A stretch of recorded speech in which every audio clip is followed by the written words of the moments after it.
Grabe, no? Paano kaya nagawa ni Jessa yun? Baka talagang nasa lubang kulo nun. Grabe. Bakit ano nangyari kay Jessa? Hindi mo alam? Naturingan kang kaibigan, wala kang alam kay Jessa? Eh ano nga ho nangyari? Eto.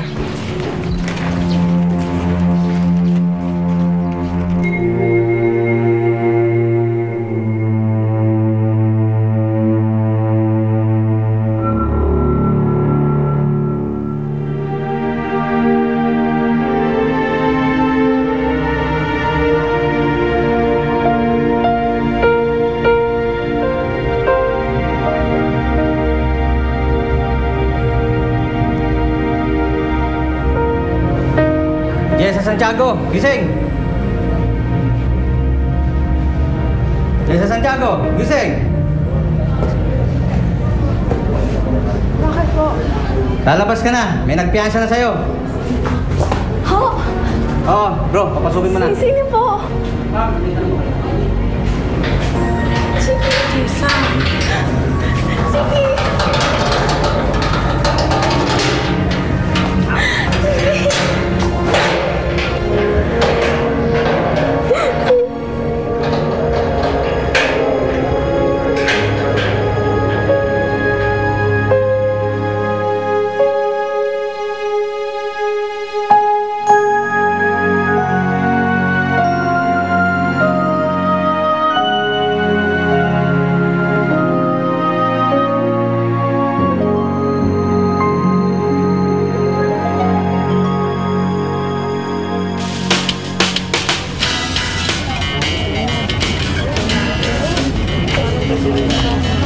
Kagabi pa talaga kami nag-aalala sa'yo eh.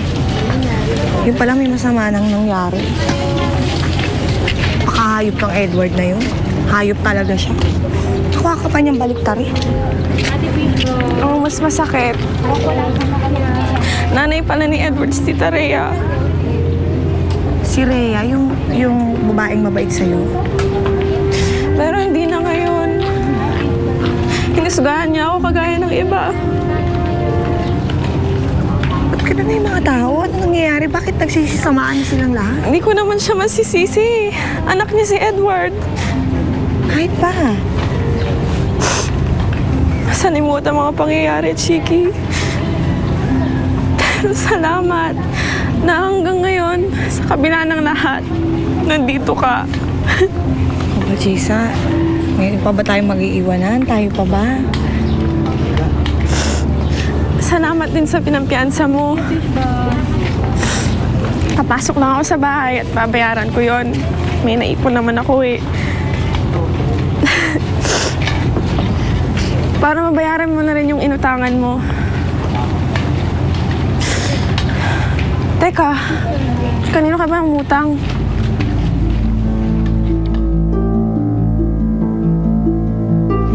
Mabuti naman nakalabas na siya agad. Oo nga eh. Salamat sa pinautang mong pera ha. Ito, binayaran niya na nga agad eh. Sinabi mo ba sa akin ang galing? Siyempre hindi. Di ba, nangako ako sa'yo na hindi ko nga sasabihin sa kanya. Eh bakit binayaran niya agad? May ipon naman si Jesse. At saka alam ko naman na, at alam niya rin na ipon mo rin yan at may pinaglalaan ng kanyang pera. Pero mas kailangan to ni Jessa. Lalo't may kaso siyang kailangan harapin, laban sa kanya.